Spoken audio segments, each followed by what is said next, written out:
I'm Jennifer Borland. I am the director of the Humanities Initiative, which is the sponsor of today's event and our series of events focused on new faculty in arts and humanities. I have a couple of quick announcements before we move on. I wanted to let everyone know, and you may have heard this at a different event already, but we're in the process of transitioning to a new phase and a new name, the OSU Center for the Humanities. As this new center develops, our mission will continue to focus on increasing the visibility of the humanities on campus and fostering new collaborative research. We want to say thanks to Dean Kreutz, especially in the College of Arts and Sciences, for his support of this achievement. And we're really excited about what we'll be able to accomplish with this new center. To find out more about our future plans, as well as our events for this spring, you can go to our website, which is humanities.okstate.edu. And you can also be added to our communications list if you want to send us an email at humanities@okstate.edu. I also want to just mention quickly a couple of events that we have coming up. We want to make sure that everyone knows that we are now taking applications for our new research group fellowships, which will begin next year. And this is a program that will incentivize a shift from individual siloed research to cross-disciplinary research models, uniting a team of scholars together under a shared focus, with the goal of envisioning new collaborative research opportunities. So you can find out more on our website about how to apply, as well as information about the due date, which is April 4th, and the information session that we'll be holding on Tuesday, March 22nd. If you have any questions, you can always contact us directly as well. And then I just want to remind you that we're working today with the second of 3 events, virtual events that we're running this semester. And the last one will be on Thursday, March 24th, to feature tenure track faculty in arts and humanities who have joined OSU in the last 2 years. And we can have every intention of continuing this series to fold in a wider range of new scholars coming to campus. So we'll continue to do this, I think, in the future. A quick line about our sort of how we'll run this. Each speaker will give a very quick introduction to their work, about 5 minutes. We probably won't have a ton of time for Q&A at the end, maybe a handful of minutes, but we want to encourage you to follow up with the speakers directly if you have questions for them, or you want to connect with them about possible shared interests or collaboration. So that's the goal of these events, really, is to help foster these kinds of connections. Okay, and with that, I am going to introduce our first speaker, who is Kallie Kosc from History. All right, thank you so much. I really appreciated the invitation and the opportunity to talk to everybody a little bit about my research. My presentation, unfortunately, is going to be very informal and very short because I actually do have to run to class. So I'm going to look forward to kind of going back and watching the recording later to kind of hear a little bit from everybody else. But yes, as was just mentioned, I am an assistant professor in the Department of History. This is my 2nd year here. I specialize in 19th century Native North America, and more specifically on Indigenous women and gender in that period. In terms of what I teach the early national US history course, the Native American survey course. I teach the theory and methodology course for the Department of History. And I'm looking to develop a women's history course survey for the history department as well. And I also have a lot of interest in the environment and in disability history. More specifically, the research project that I'm working on right now for my book manuscript is about Stockbridge Mohican women in their era of removal. So this is the period of time really before and during the Indian Removal Act was passed. So I'm looking at this community and the role of women in this community as they were sort of faced with these repeated removals between the 1780s and the 1850s. And I got really interested in this topic because this group, the Stockbridge Munsee, it actually had a lot of research done about them, but very like nothing on women. When you read all of their work, it's as if there are no women in this community whatsoever. So I went into the archives to figure out what I could find. And as it turns out, there's just a ton of information out there on these women. And what I was able to find was that they were playing these really significant roles in their communities throughout this removal process. They were guiding educational initiatives, economic opportunities for their nation. They were acting as diplomats, traveling all over the country. One of them in particular went to the Lieutenant Governor of New York and made a personal appeal to not have their lands sold to the state. So these women were incredibly active during this period. And from this project, I've also have several sort of offshoot projects, one of which I'm starting to research now is a project on missing and murdered Indigenous women, or MMIW. There is a case of this during one of their removals out of New York and into Indiana territory. So that's something that I'm kind of currently working on and be working with the community a lot. I've got in touch with many of the descendants and kind of working with them on piecing together some of these erased histories.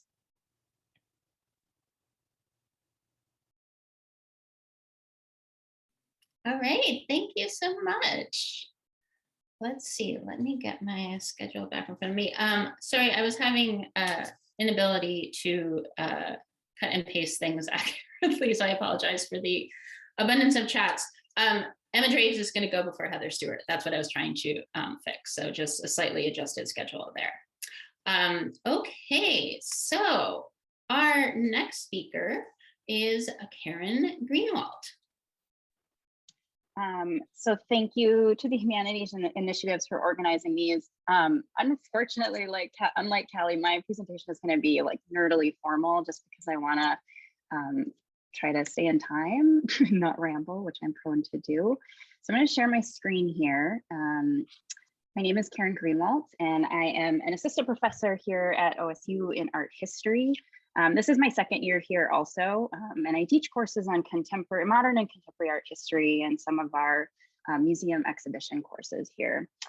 So my research and teaching and occasional curatorial work are all really committed to thinking about how we can expand disciplinary boundaries in art history and engage with a more inclusive and global history of art. So much of my work explores the ways that art can address the limitations of art historical narratives, but also critically how it can facilitate new ways to understand and confront the realities of contemporary life. So to that end, I wanted to start by actually plugging my seminar that I'm teaching in the fall of next year, the Global Contemporary Art Response to Crisis.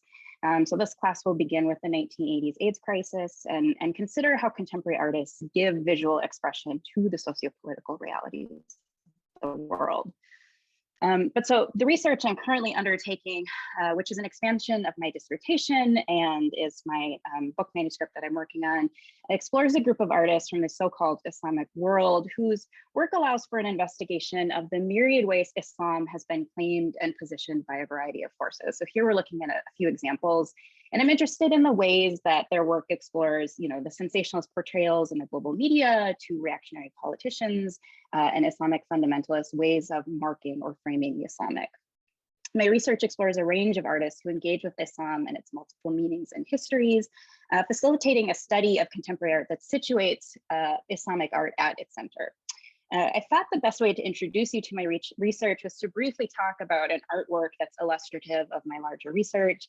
And so I'm going to be focusing on a work by Rashid Arain, this guy here, a work called The Golden Verses. So when London-based Pakistani artist Rashid Arain erected a series of billboards in 1990, the work was met with violent results. In London, the National Front vandalized it. We can see here on the right, writing "What's it all about, Bongo?" And in Middlesbrough on the left, it was graffitied and burnt by the PLO. Elsewhere, it was attacked with metal instruments, it was burnt, it was defaced with a swastika. And each billboard consisted of an Oriental rug with Urdu script across the center. And I'm interested in the ways that this public art project functioned as a provocation. Although sites of capitalism, these billboards resisted easy consumption. Put simply, people who passed by were made to feel outside, to feel other from the work. And through his use of Urdu, Arain denied many viewers the full experience of the work. Moreover, these billboards, I'm interested in the ways that they symbolize the presence of the migrant body on London streets, and their ultimate destruction called attention to the physical and mental violence subjected onto those bodies. Now, when translated, the text at the center read, "White people are very good people. They have very white and soft skin. Their hair is golden and their eyes are blue. Their civilization is the best civilization. In their countries, they live life with love and affection, and there is no racial discrimination whatsoever. White people are very good people." To the smaller Urdu-speaking audience, then, the very discourse that served to oppress was reified in their own language. The words were calling the rhetoric of colonialism. So I'm interested in the ways that these images construct meaning in everyday life. And because this work was a public installation, Arain allowed its meaning to ultimately be determined by its audience. The audience, therefore, became a really integral component to the work itself, enabling this work, the Golden Verses, to exist as a really key site where Arain explored and instantiated his otherness. Ultimately, this work, it's important to note that it was created in response to the publishing of Salman Rushdie's The Satanic Verses, and then the ensuing fatwa that was issued by the Ayatollah Khomeini due to the book's allegedly disrespectful representation of the Prophet Muhammad. The publishing of this book caused controversy throughout the Muslim world, and the Rushdie affair, as it came to be known, marked a moment when the Islamic body, and thus questions around the Islamic, became public in a way it hadn't really before. And so while 1989 is often marked historically, and certainly art historically, for the fall of the Berlin Wall and an emergent contemporary art, critically, it's also the year the Satanic Verses was published. So in this void left by Cold War politics, Islam emerged as the new global enemy. So in this way, I'm really interested in thinking about the ways that 1989 should be understood as an important year for not only thinking about the emergence of a global contemporary art, but in laying the groundwork for the role Islam would play in art and global politics for much of the 21st century. Although we seem to be returning now to emphasis on Cold War politics, or some iteration thereof. But constructed around three but broad but interconnected themes, then my research endeavors to consider first how Islamic identity has been manipulated and controlled by outside forces, including imperialist and xenophobic stereotypes that inform flat understandings in the West, as well as legacies of colonialism and militant violence that contribute to constructions of Muslim self-identity. Second, the ways artists explore questions of national identity, from the exclusionary rhetoric of xenophobic nationalism to the illusory performances that define nations, and to the geographic boundaries that inform narratives of non-Western art. And third, and this is something I engage with across my teaching and research, the ways that art history is itself a product of Eurocentric forces, which has resulted in the use of monolithic categories that erase or disallow difference. So I'll end there. And thank you all.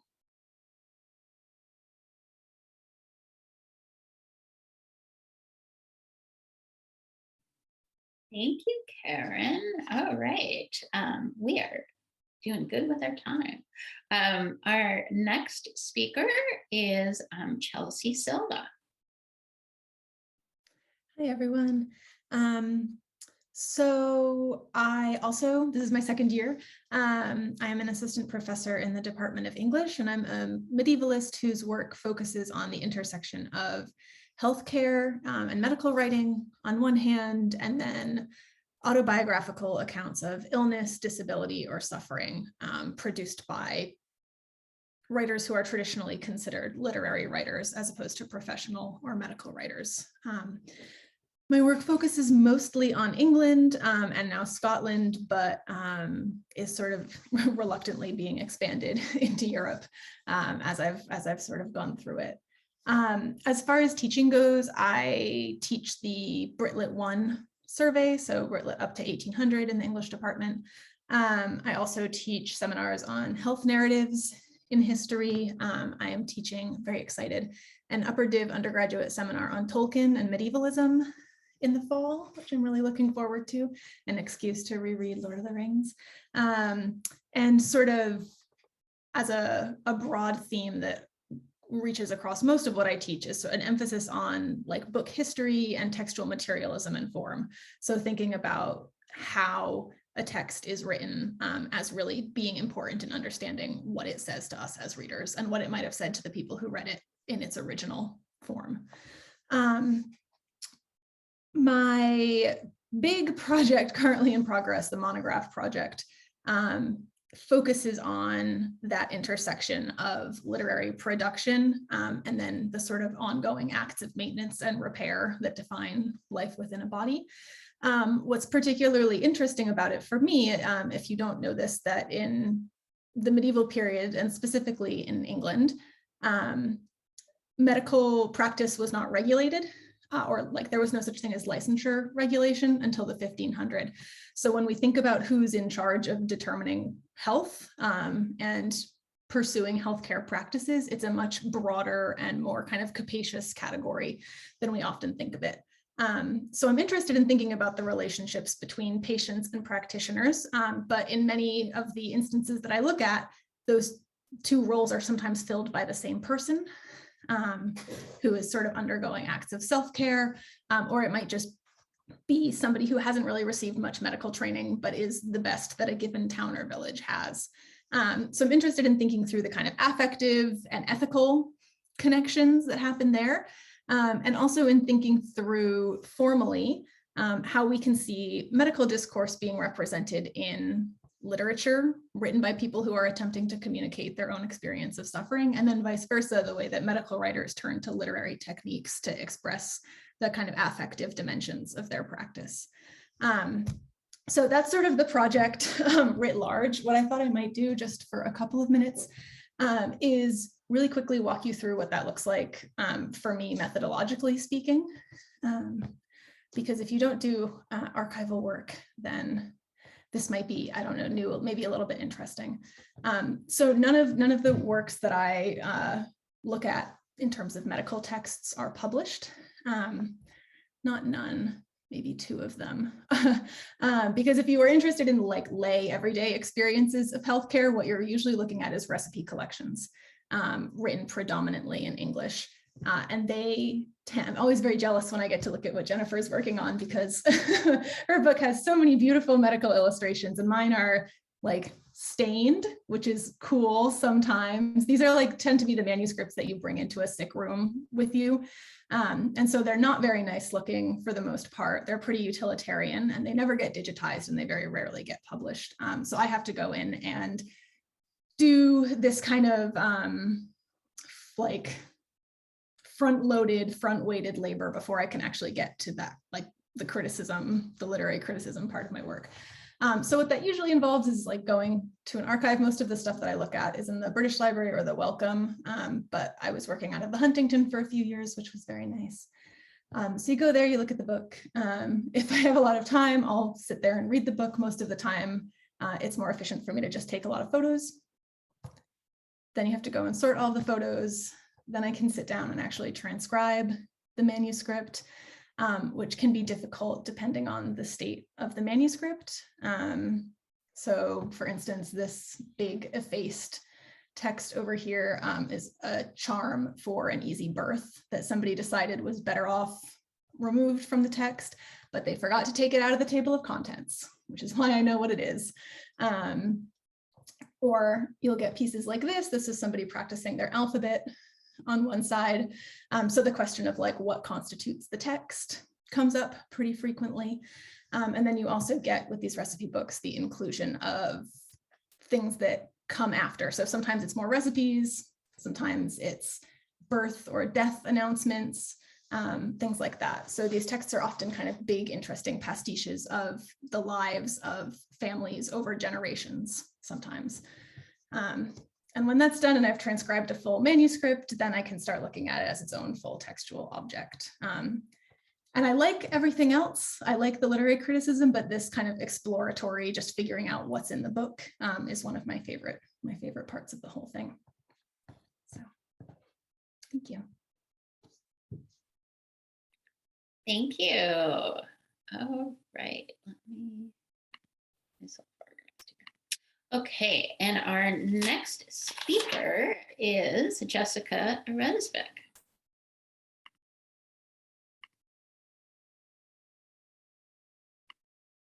All right, I think I've shared my screen and unmuted myself, so we're off to a good start. So thank you for organizing this. I'm going the slightly more formal route as well, but I'll show you some images so you have things to look at. I'm assistant professor of German. I just started in the fall, so pretty new to Stillwater. I teach kind of the whole spectrum within the German curriculum, and in the upcoming semester, I'm going to be teaching a course on the case study, basically from detective fiction through medical narratives. Research-wise, I'm a 19th centuryist by training, and it looks in general terms at the media historical, the scientific, and the institutional factors that determine how it is we come to know what we know. At the moment, I have 2 ongoing book projects. The first, if I can actually move the slides, is provisionally entitled Recognizing Reality, German Realism and the Transmission of Knowledge. And this project works out the media historical and epistemological parameters of 19th century German realism. And to do that, I focus on recognition as both a motif and an operation. And I'm using recognition in a more or less Aristotelian sense.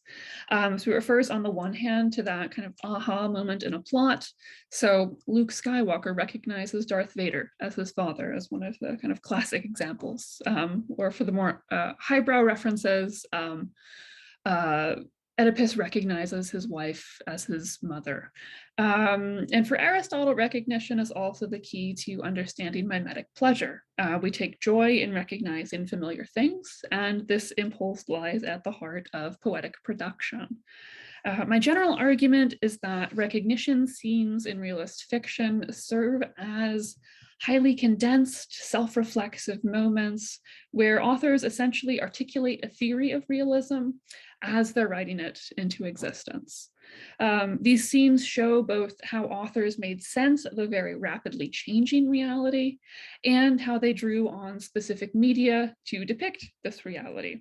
And these media include things like the serial publication format and periodicals, writing or drawing aids, and even personal doodles. My second book project, From Stereotype to Isotype, Media, Individuality, and Society, traces out the medial codification of type. And I'm using type in a very robust sense to refer to everything from the morphological archetype in 19th century science, to the social type in the realist novel, to the Jungian archetype, to typefaces and beyond. And what brings all of these objects together is the fact that they index a shift in the use of type from a very technical, technologically determined context to a metaphorical usage rooted very much in the psychological and sociological spheres. So to give a concrete example for what all of that means, we can take the term stereotype. In its original sense, the word simply designated a print technology that took off in the 19th century periodical publishing industry. It's just a way to mass produce texts and images. For the print enthusiasts among you, I have some pictures. So basically you set type in a form and then create what's called a flong. This is just a paper mache impression of the print form. It looks like this, kind of like cardstock with bumps. And from this, you then cast a metal plate from the flong, and the plate is what's known as a stereotype. The technology was really important in the industrialization of print because print shops could use flongs to mass produce works, but they wouldn't have to keep their actual type locked away in these rigid forms. So basically, this technology allowed print shops to produce a lot more quickly and cheaply as well. So the word stereotype, as we now use it, is an entirely dead metaphor. And it begins to die in the early 20th century. And a really lovely example, I think, of this sort of transition comes in the works of Sigmund Freud. So in his papers on psychoanalytic technique, he uses stereotype printing as a metaphor for theorizing the transference. Basically, we have certain established ways of relating to others, and these patterns repeat themselves or are quote unquote reprinted in the patient's relationship to the therapist.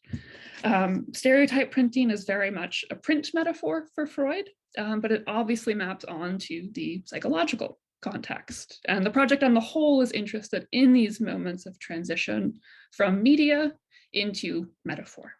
And I will leave it there.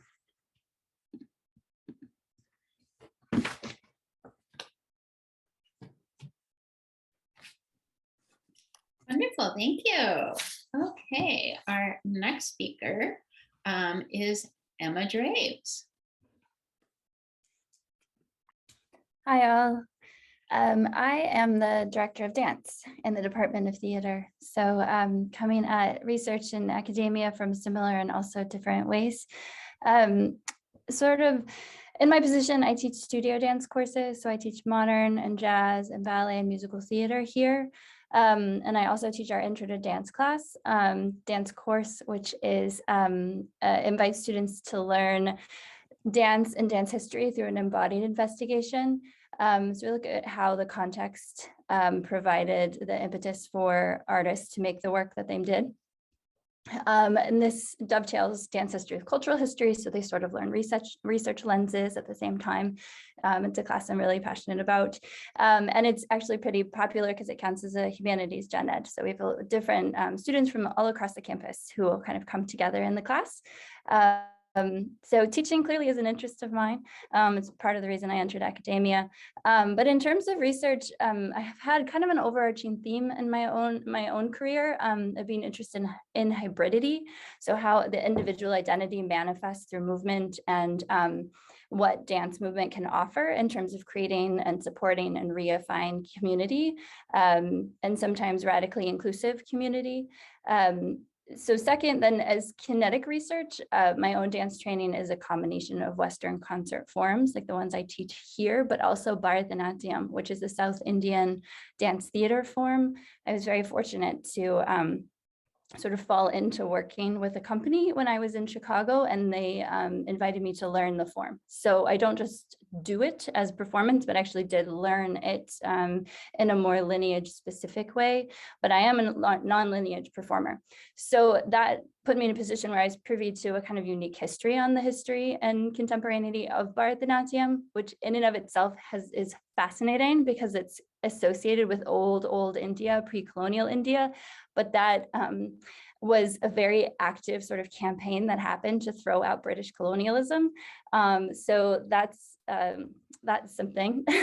No, I could go on that, but I'll stop. And so this sort of development of the significance of Bharatanatyam and who's practicing it in the diaspora. So my most recent piece was actually a study on expressional work, or abhinaya, which is a sort of sector of Bharatanatyam, to Shanno singing. So this comes into that hybridity where it's connecting my inherited experiences. I have a Western European with a lot of Scottish and Welsh history that I inherited, but I chose then to learn from Bharatanatyam, so bringing those together.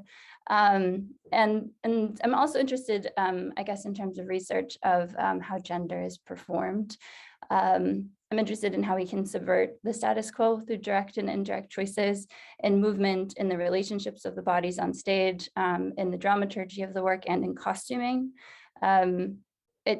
I feel like when I start talking about my work, it feels very spread out, but as I'm listening to other people, this is also happening. So I feel that really it does entwine and sort of spiral together and really overlap in really fascinating ways.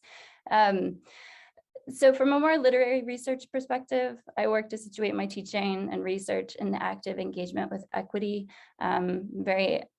really try to consider quite regularly how to decenter whiteness, where those impulses come from about just in looking at dance performance, what do we value? Why do we value that? And asking those questions. So right now I'm working on an essay titled Allyship advocacy and activism, teaching dance in rural communities, sort of very practically how we can start bringing in ideas into the classroom of movement-based ideas with students who just simply haven't been exposed to why that matters before.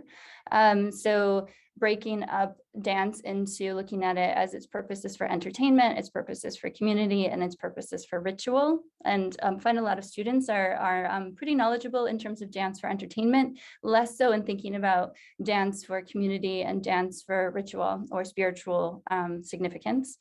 So that looks at Paulo Freire's critical pedagogy, bell hooks, cultivating joys, and the shared responsibilities of the Guru Shishya Parampara traditions in Bharatanatyam towards how we can cultivate community in the classroom and also navigate the trickier discourse, effectively conversations which turn a critical eye towards systems of power.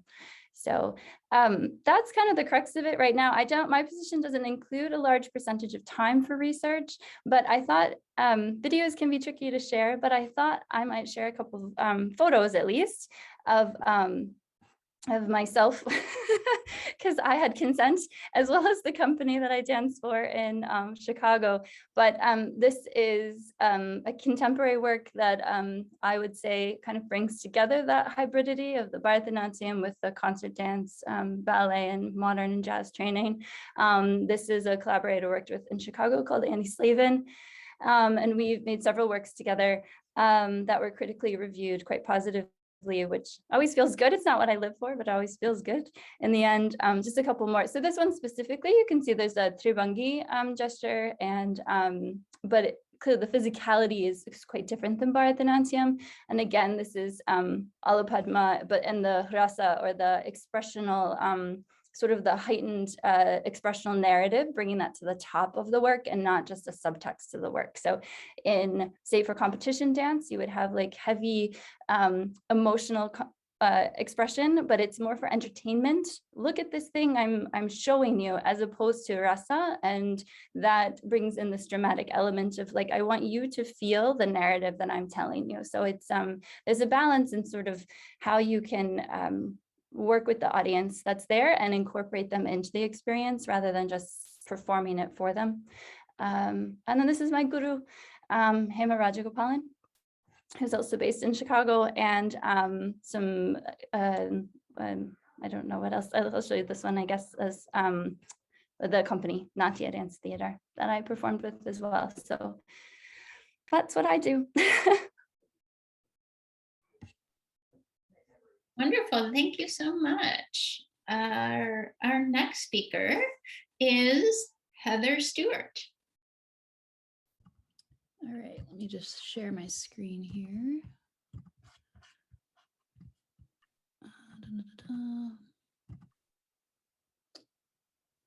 Okay, hopefully everybody can see that all right.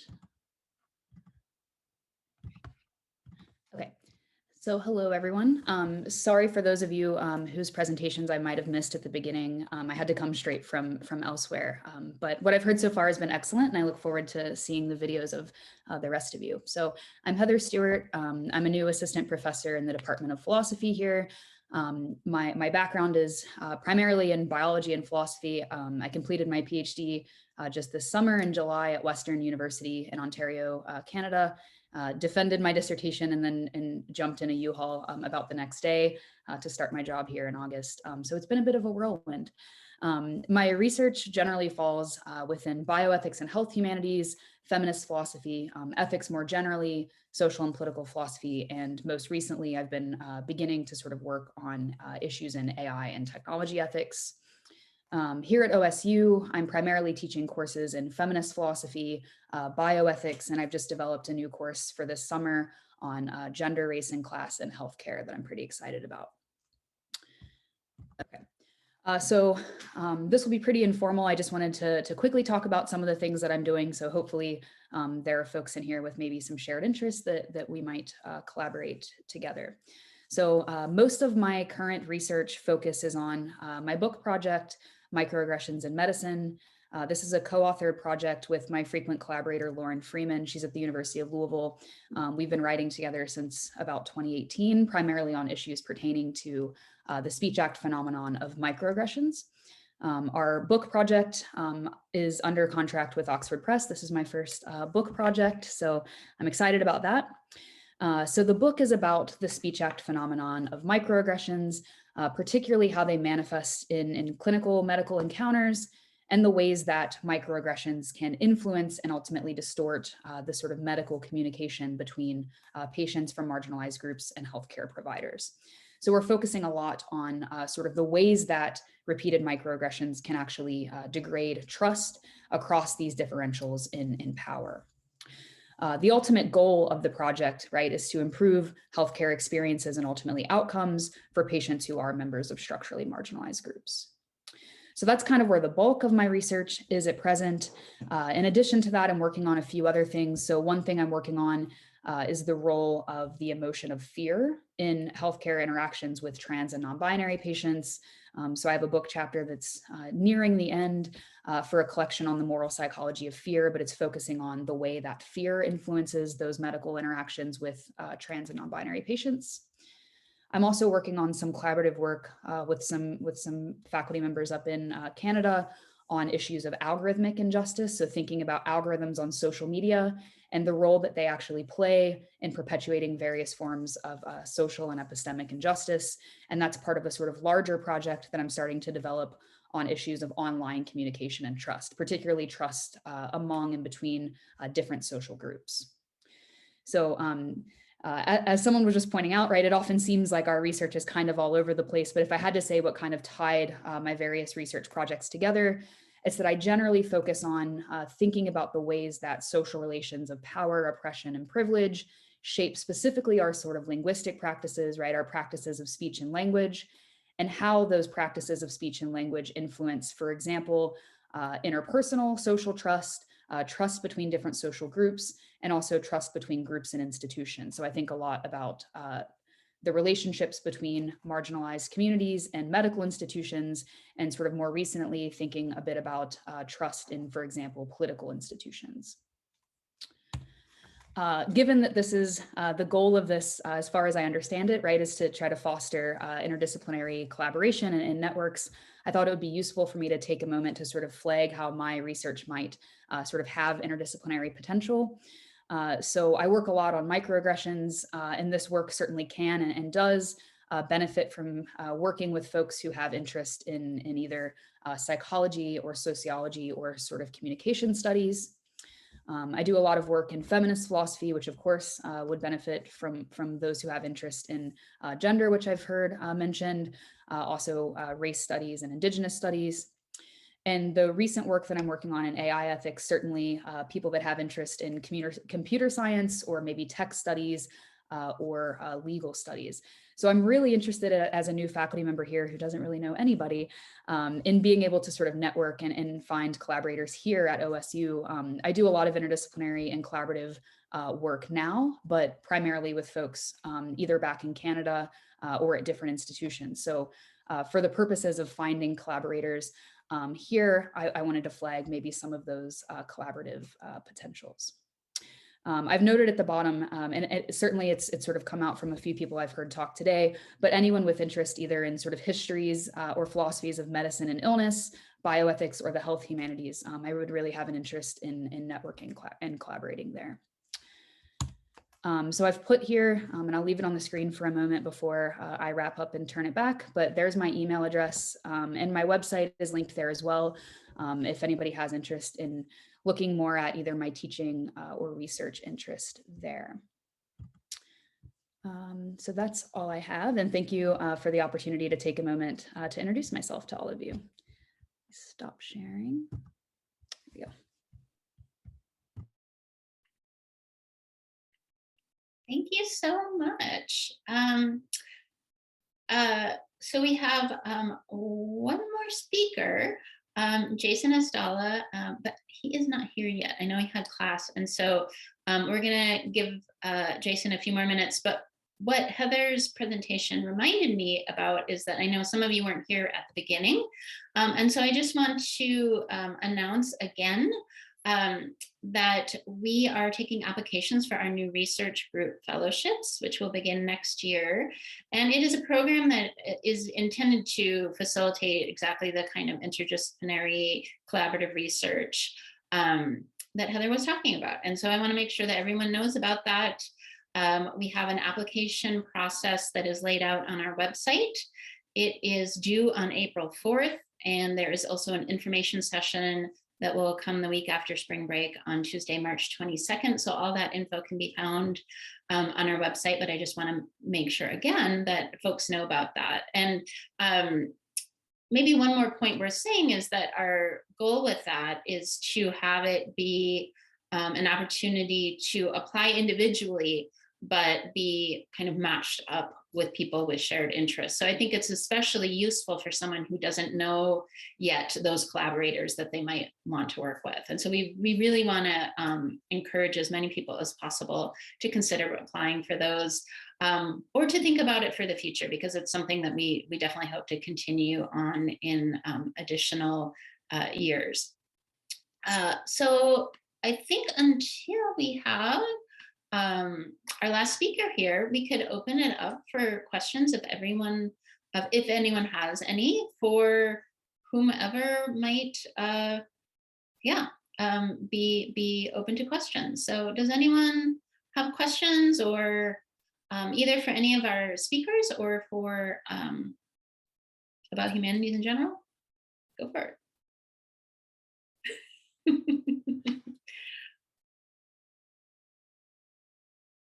Maybe one question that I could ask, sort of any of the speakers is, sort of how you're envisioning your work in relation to, sort of connecting it to the last kind of couple of years and how hard research has been, and or, collaborating with other people, things like that. Like, I think as we move forward, we hope that these things will become easier. But since you're, sort of working from a research perspective where you are having these kinds of limitations, or maybe weren't able to do what you would like in the last couple of years, are there kind of approaches or tactics you're using to connect with each other? Or if you just want to talk a little bit about that experience, feel free. to put you all on the spot. I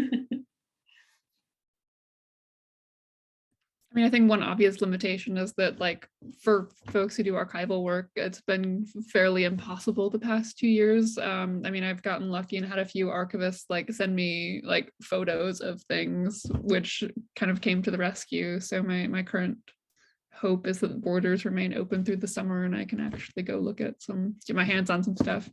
But yeah, I'm sure there are plenty of other folks in that situation as well.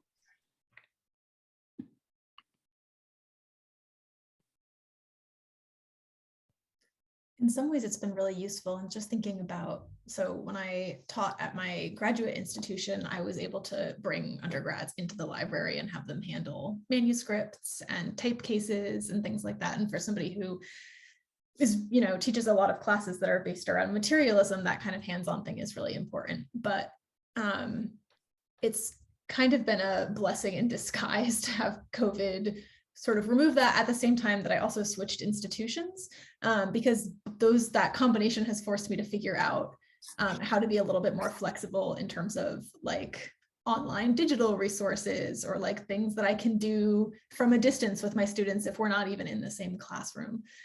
So it hasn't like necessarily been fun figuring all of that out kind of on the fly, but I do think it's probably had a positive impact on my teaching, I hope. Thoughts on that question, or if you have questions for each other that you want to follow up on? A really nerdy question for Chelsea. How does with the manuscripts you were showing, are you looking at all at the history of like compilation books? Yeah, because it's pretty rare to find one that's just written by one person and then used by one person. Like the Huntington has an example that I like to talk about because it's written by 13 different people over 200 years. And somebody who works with manuscripts but is not like a trained paleographer, like I don't have the skills to differentiate 13 different sets of handwriting from the 1400s to the 1600s. So that sort of question of like, how do you determine what a text is, what counts as part of the book, and what is just marginalia or something that you don't necessarily include or talk about. It's like, I think it's a really challenging but like fascinating question. And one of the things, just thinking about that idea that everybody's feels like our research is really kind of constellated in some ways. For me, it's just turned into like, every time I find something weird in a manuscript, it turns into a whole side project. And there's so much, you know, every manuscript has at least one weird, inexplicable thing that bothers you until you figure out exactly what's going on with it, if you can. So yeah, I'm really interested in thinking about what it means to have a text that's been assembled by a dozen people, many of them who are women, right? Especially when it comes to domestic miscellanies. It's like a little bit of a construction of how, like what counts as knowledge in the past versus like, you know, what do you consider women's work versus women's knowledge versus men's work, especially in medicine? That's like a kind of fraught question. Yeah, so I think the whole thing, like, yes, the short answer is, yeah, I'm really interested in thinking about like compilational structures, like both material and also in terms of just like power and epistemology. Yeah. Renee, ask your question. I have a question of Emma. I would like to know just a little bit about a little more about your work. I really love that it's embodied and it's connected to social justice and activism and engaging communities. So I would just kind of love to hear a little bit more about it and even your engagement with communities. Whichever way you want to go with it. I thought it was wonderful, the work that you're doing. Oh, thank you. That feels good. I feel a little disconnected from it, to be honest with you all. And I think, I don't know if I feel like I'm not great on Zoom. I'm a mover, I really am. And so I can move and speak at the same time, but sitting is not, I'm not great at it. So thank you. No, I feel that just as dance is such, I think we think of dance, we're attuned to think of dance as something that happens on a stage for someone else who has a certain body type and a certain identity and a certain kind of training. And I would just, I'm trying to do this through my teaching and through other opportunities. In fact, I've just sent a quick message to the Museum of Art people because I was realizing that was something on my list that I hadn't quite done yet. But and then I'm also open to any suggestion. But I really feel like dance is movement. And movement brings us together in so many situations, birthday parties, Friday night at the bar, you know, as well as more formal occasions. And it's such a way of exchanging and sharing space with one another that isn't, or that can go beyond our perceived boundaries, both of our own selves and for other selves. In the space, I think some students come into my intro class thinking, I'm a dancer, someone else is not a dancer, or other people come and think I'm not a dancer. And so we focus on looking at the structure of these concert dance forms, particularly modern jazz and ballet, but we also bring up the vernacular histories.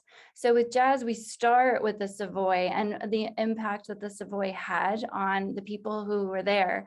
The fact that we were able to step sideways around segregation and bring these different groups together, and through that burst this brand new music and dance and political ideas, because that was happening too. People weren't just sitting around, you know, smiling. And so I think that's really lovely. And I would really love to be able to feel more active in that as I get my feet on the ground here and as we again get past COVID.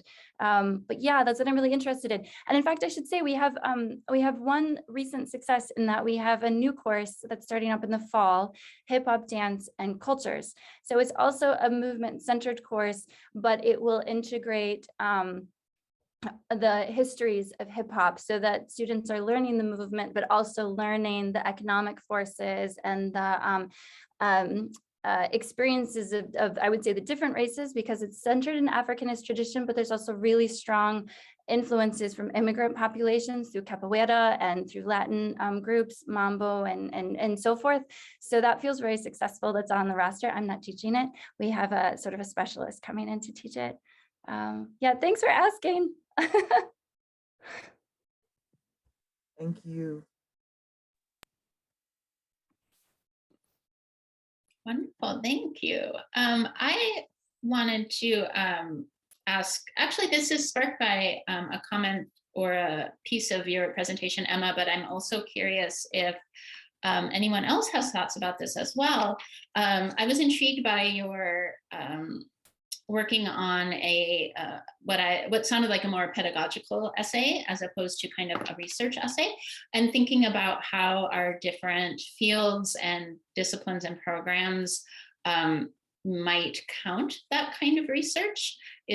And so I was wondering if either Emma, if you want to talk a little bit about, sort of how you think about a kind of pedagogical essay as being in your research portfolio, if you will, and if anyone else has kind of thoughts about, I think the great importance of writing for, journals that focus on pedagogy and things like that, and how that might fold over with your research practices.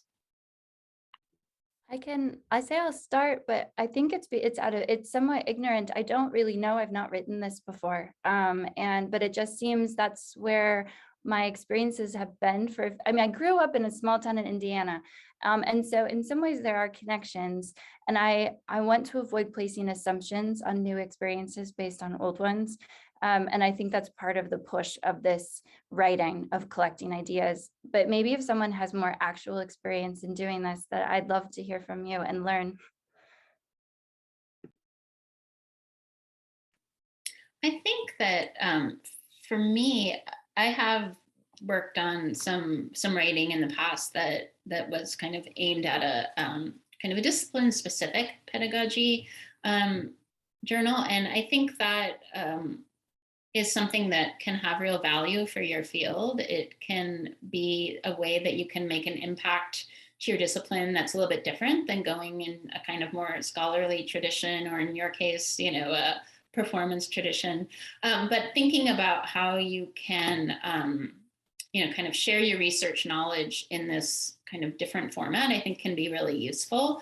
But I know that some departments, especially for those of you who are, very focused on ticking the boxes that you need to get tenure, pedagogy writing might not be something that your department considers. So, I think it's something to always have as a possibility. I think it's a really valuable contribution. It's can often be kind of understood under an umbrella of, community engagement or engaged scholarship, in that you're, trying to connect with your students in different ways, and also share that with a larger community of readers that may not be the same people who would be the audience for your other kind of research. So, to me, it's a really valuable component of research, but I know that it can be a challenge. So I would just say that, if you really want to do that kind of work, and your departments are unclear about, sort of how that counts, that's certainly a conversation that you can have both with your department heads or with your colleagues in other, arts and humanities disciplines. So, yeah.